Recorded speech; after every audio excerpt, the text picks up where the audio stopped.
갈라디아서 2장 20절 한 절 말씀입니다.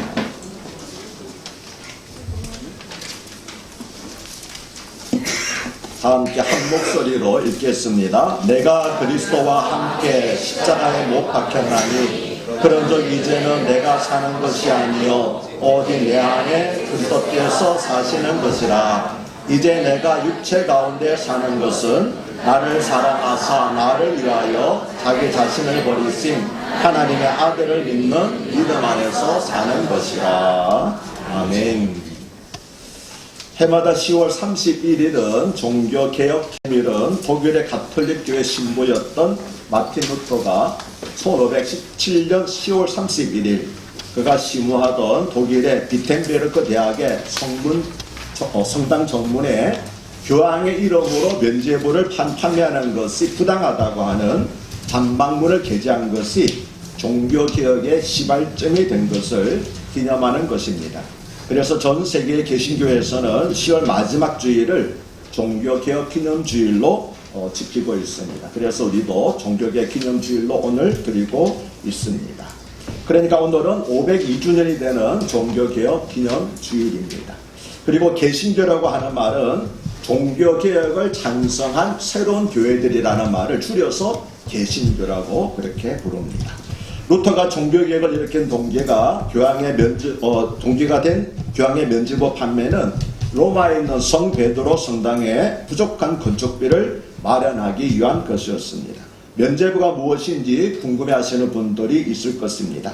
면죄부는 쉽게 말하면은 죄가 쓴 벌을 면제해 주는 것입니다.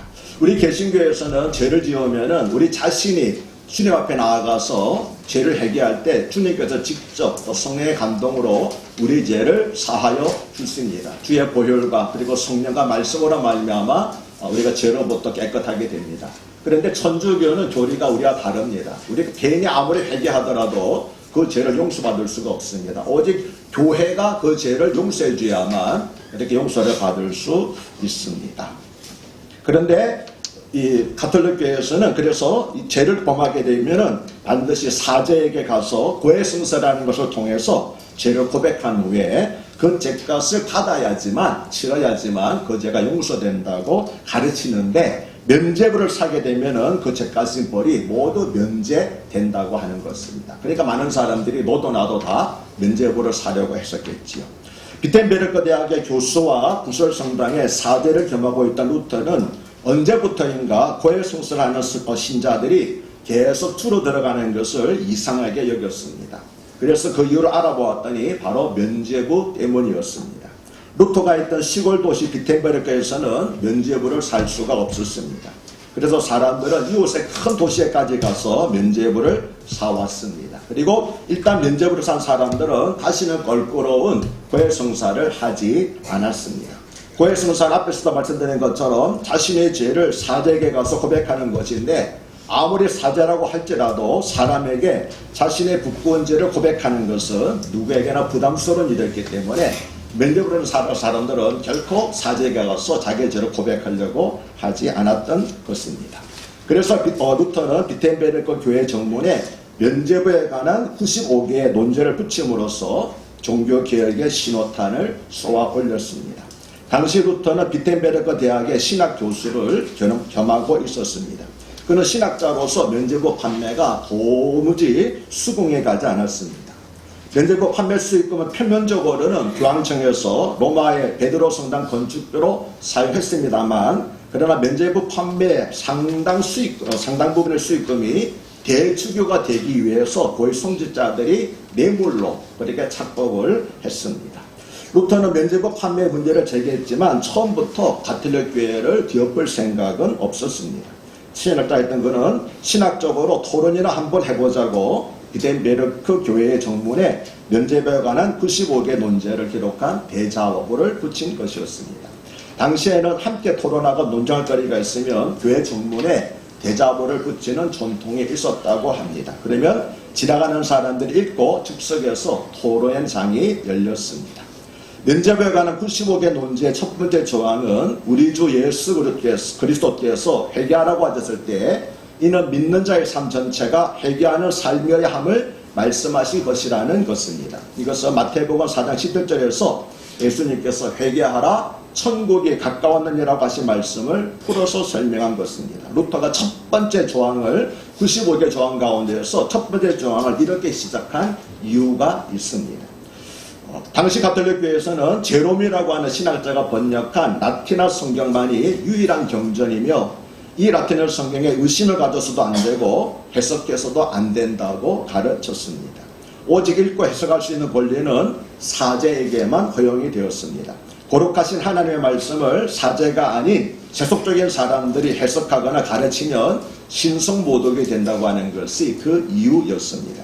하지만 제롬의 라틴어 성경은 마태복음 4장 17절을 죗값을 치러라 천국에 가까웠다고 잘못 번역했습니다.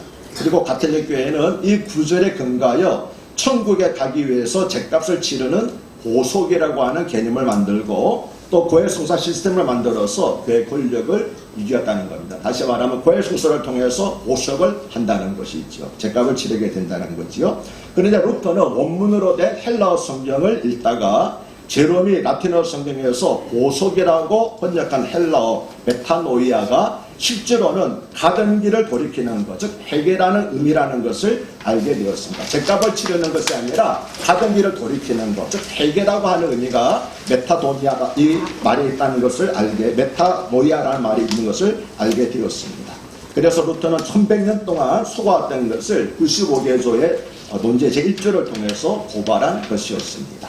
또 2절에서는 이 두 번째 조항에서는 이 말씀이 고해성사 즉 사제에 의해서 집도되는 고백과 속죄로 이해되어서는 안 된다라고 하였고 또 46절에서는 진정으로 회개하는 그리스도인은 면죄부 없이도 죄와 벌로부터 완전한 사함을 받을 수 있다라고 말함으로써 교황의 면죄부 판매를 정면으로 반대하였습니다. 이처럼 루터는 죄사함과 구원은 돈으로 살 수 있는 것이 아니라 오직 믿음과 하나님의 은총에 의해서만 주어진다고 주장하였습니다. 우리 개신교 믿는 사람들에게는 당연한 주장이죠. 그러나 천주교에서는 이것이 말도 안 되는 그런 도전이었습니다. 그래서 가톨릭 교회는 루터가 교황과 교회의 권위를 인정하지 않는 것이라고 해서 그를 파문시켰습니다.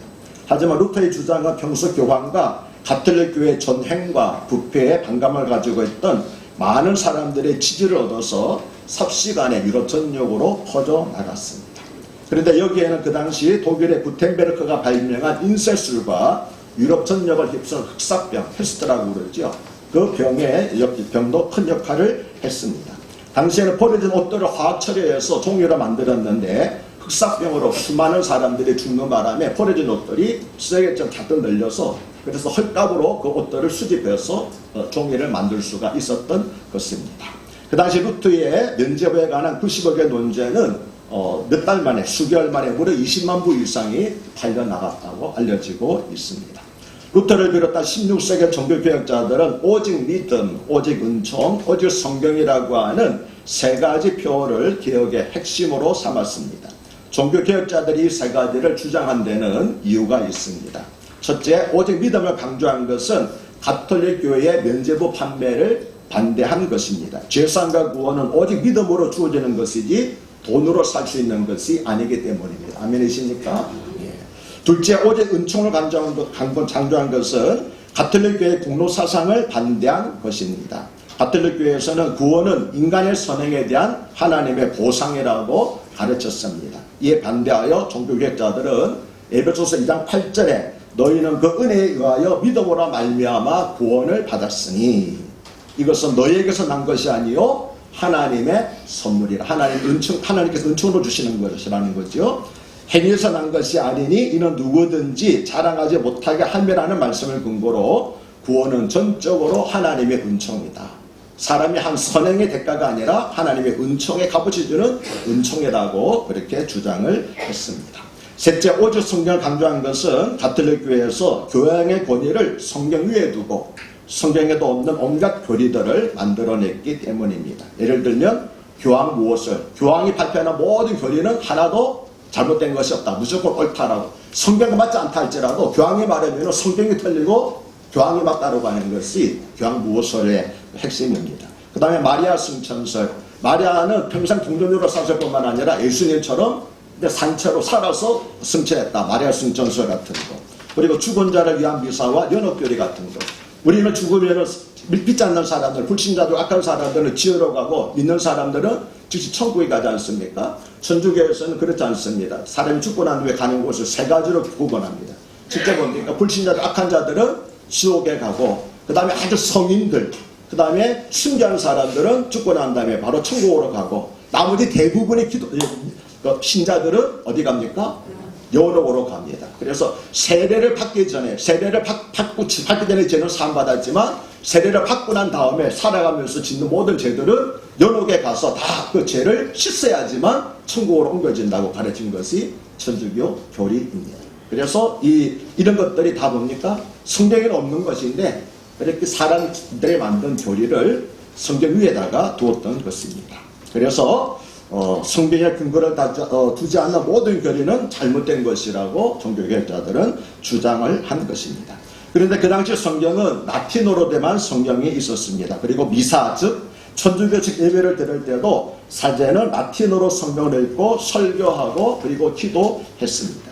다른 모든 언어는 세속적인 것이고 라틴어만 신의 언어라고 생각했기 때문입니다. 당연히 대부분의 신자들은 사제가 어떤 성경을 읽고 있으며 어떤 설교를 하는지도 알지 못했고 어떤 기도를 하고 있는지도 알지 못했습니다. 그냥 사람들은 그냥 멍하니 듣고 앉았을 뿐입니다. 예를 들어 제가 여러분에게 라틴어로 설교한다면 알아듣겠습니까?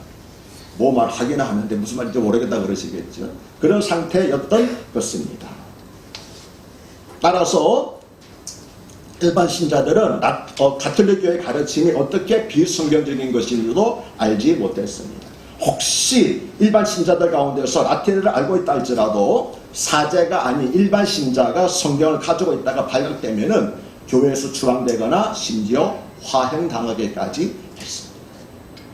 그래서 루터가 독일어로 성경을 번역한 것을 필두로 해서 종교개혁자들은 각 나라의 말로 성경을 번역해서 민중에게 보급했습니다. 왜 그랬습니까? 성경을 알면은 천주교가 더 이상 성경이 없는 잘못된 교리를 가르치지 않을 것이기 때문에 그래서 열심히 자국어로 성경을 영어로 혹은 독일어로 프랑스어로 번역해가지고 열심히 성경을 보급했는데 여기에는 아까 말씀드린 것처럼 구텐베르크가 그때 마침 인서스를 발견해서 성경을 싼값에 이렇게 보급할 수 있던 것도 큰 역할을 했다고 알려지고 있습니다.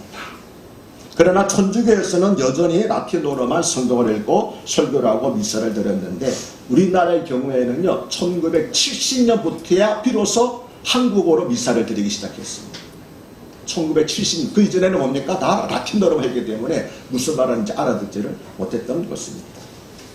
그런데 안타까운 사실은 시간이 흐르면서 모든 개혁은 변질되고 오용되기 시작한다는 것입니다.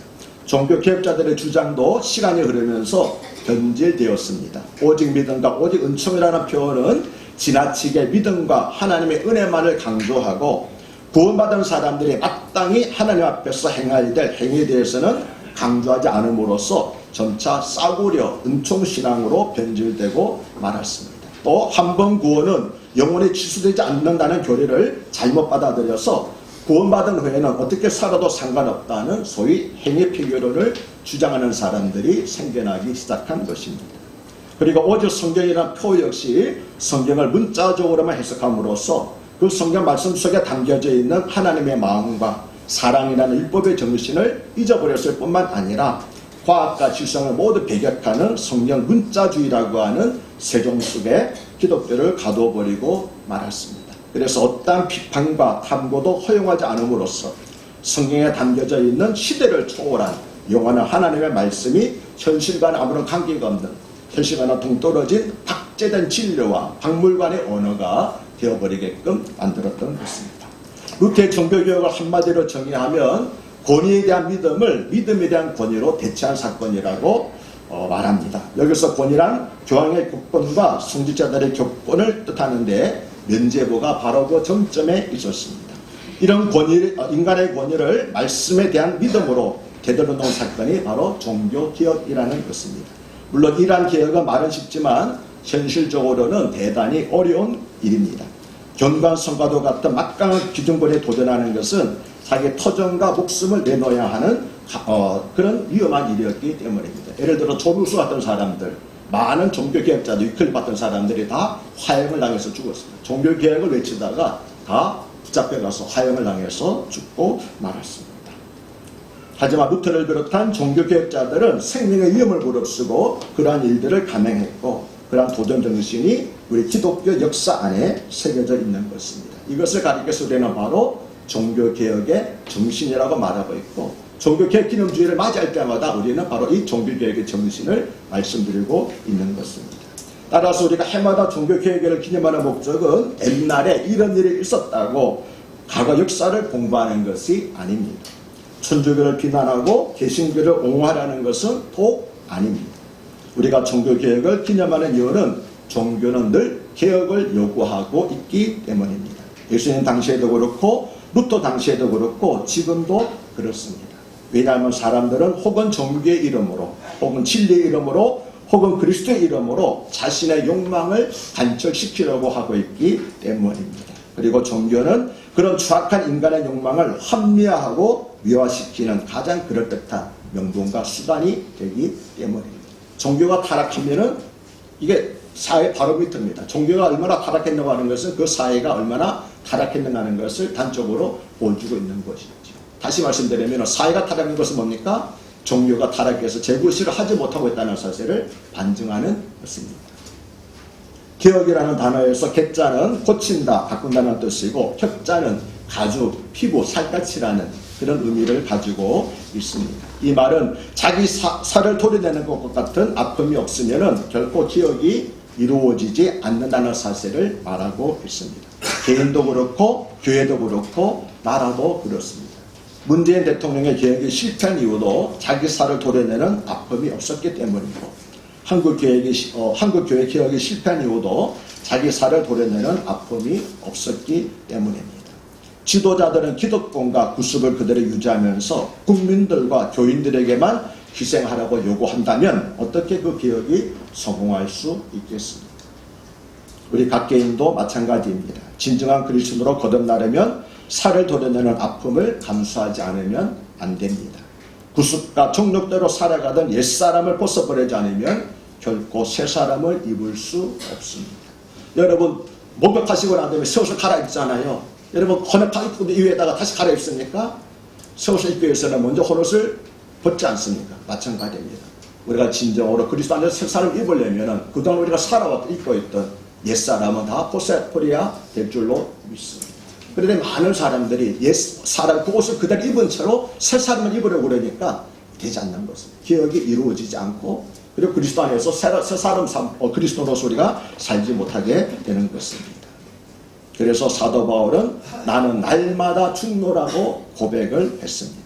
그렇습니다. 그리스도인들은 육체와 함께 그 정욕과 탐심을 십자가에 못 박은 사람들입니다. 이것은 오늘 우리가 본문으로 택했던 성경 말씀이죠. 다 함께 갈라디아서 2장 20절 오늘 설교 본문으로 택한 본문을 함께 읽음으로써 오늘 설교를 마치도록 하겠습니다. 함께 읽겠습니다. 내가 그리스도와 함께 십자가에 못 박혔나니 그런즉 이제는 내가 산 것이 아니요 오직 내 안에 그리스도께서 사시는 것이라. 이제 내가 육체 가운데 사는 것은 나를 사랑하사 나를 위하여 자기 자신을 버리신 하나님의 아들을 믿는 믿음 안에서 사는 것이라. 아멘. 이 말씀이 우리 모두의 신앙 고백, 특별히 종교개혁을 맞이하여 다짐하는 우리의 신앙 고백이 될 수 있기를 바랍니다. 그래서 더 이상 한국교회와 우리 그리스도인들이 세상 사람들로부터 손가락질을 당하지 아니하고 오히려 존경을 받는, 하나님으로부터 인정을 받는 그런 교회와 그리스도인들이 되시기를 주님 이름으로 부탁드리고 축복합니다. 할렐루야. 하나님 아버지 은혜를 감사합니다. 오늘도 우리가 종교개혁 기념주의를 지키면서 종교개혁의 정신이 무엇이며 우리가 왜 종교개혁 기념일을 기념해야 되는가를 깨닫게 해주시니 감사합니다. 하나님 그저 기념일로 지킨다고 그러면 아무런 유익이 없습니다. 하나님 혹시 우리 가운데 우리가 버려야 될, 기억해야 될 것들이 있습니까? 하나님 마치 살가죽을 벗기는 것 같은, 살을 도려내는 것 같은 아픔이 있다 할지라도 우리 가운데 있는 악습들이 있다면 다 제거하여 주시옵소서. 그래서 하나님께서 기뻐하시는 그리스도인, 하나님께서 기뻐하시는 거룩한 교회들이 되게 하여 주시옵소서. 그렇게 해주실 줄로 믿사오며 우리 주 예수 그리스도의 이름 받들어 감사하며 축복하며 기도하옵나이다.